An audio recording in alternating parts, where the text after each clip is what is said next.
will be continuing Les Miserables by Victor Hugo. Chapter 5. Poverty, a good neighbor for misery.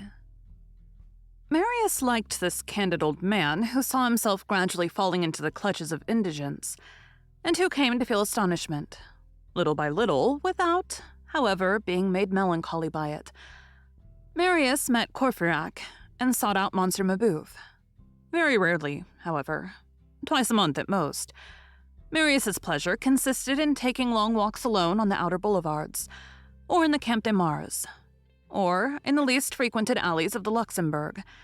He often spent half a day in gazing at a market garden, the beds of lettuce, the chickens on the dung heap, the horse turning the water wheel. The passers-by stared at him in surprise, and some of them thought his attire suspicious and his mien sinister. He was only a poor young man dreaming in an objectless way. It was during one of his strolls that he had hit upon the Gorbeau house, and tempted by its isolation and its cheapness, had taken up his abode there.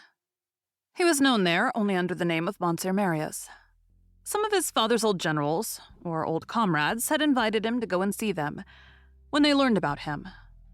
Marius had not refused their invitations. They afforded opportunities of talking about his father.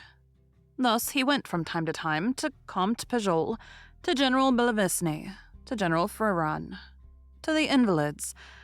There was music and dancing there.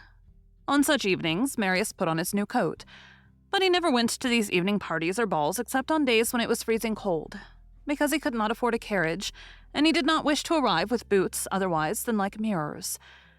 He said sometimes, but without bitterness, "Men are so made that in a drawing-room you may be soiled everywhere except on your shoes, in order to ensure a good reception there. Only one irreproachable thing is asked of you. Your conscience? No. Your boots." All passions except those of the heart are dissipated by reverie. Marius's political fevers vanished thus. The Revolution of 1830 assisted in the process, by satisfying and calming him. He remained the same, setting aside his fits of wrath. He still held the same opinions, only they had been tempered. To speak accurately, he had no longer any opinions. He had sympathies. To what party did he belong? To the party of humanity. Out of humanity, he chose France. Out of the nation, he chose the people. Out of the people, he chose the woman. It was to that point, above all, that his pity was directed. Now he preferred an idea to a deed, a poet to a hero, and he admired a book like Job more than an event like Marengo. And then, when after a day spent in meditation, he returned in the evening through the boulevards and caught a glimpse through the branches of the trees of the fathomless space beyond, the nameless gleams, the abyss, the shadow, the mystery, all that which is only human seemed very pretty indeed to him. He thought that he had, and he really had, in fact, arrived at the truth of life and of human philosophy, and he had ended by gazing at nothing but heaven, the only thing which truth can perceive from the bottom of her well. This did not prevent him from multiplying his plans, his combinations, his scaffoldings, his projects for the future. In this state of reverie, an eye which could have cast a glance into Marius's interior would have been dazzled with the purity of that soul. In fact, had it been given to our eyes of the flesh to gaze into the consciousnesses of others, we should be able to judge a man much more surely according to what he dreams, than according to what he thinks. There is will in thought. There is none in dreams. Reverie, which is utterly spontaneous, takes and keeps, even in the gigantic and the ideal, the form of our spirit. Nothing proceeds more directly and more sincerely from the very depth of our soul than our unpremeditated and boundless aspirations towards the splendors of destiny. In these aspirations, much more than in deliberate, rational, coordinated ideas, is the real character of a man to be found. Our chimeras are the things which the most resemble us.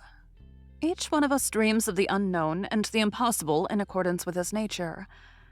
Towards the middle of this year, 1831, the old woman who waited on Marius told him that his neighbors, the wretched Jondrette family, had been turned out of doors. Marius, who passed nearly the whole of his days out of the house, hardly knew that he had any neighbors. "Why are they turned out?" he asked. "Because they do not pay their rent. They owe for 2 quarters. How much is it?" 20 francs, said the old woman. Marius had 30 francs saved up in a drawer. "Here," he said to the old woman, "take these 25 francs. pay for the poor people and give them 5 francs, and do not tell them that it was I.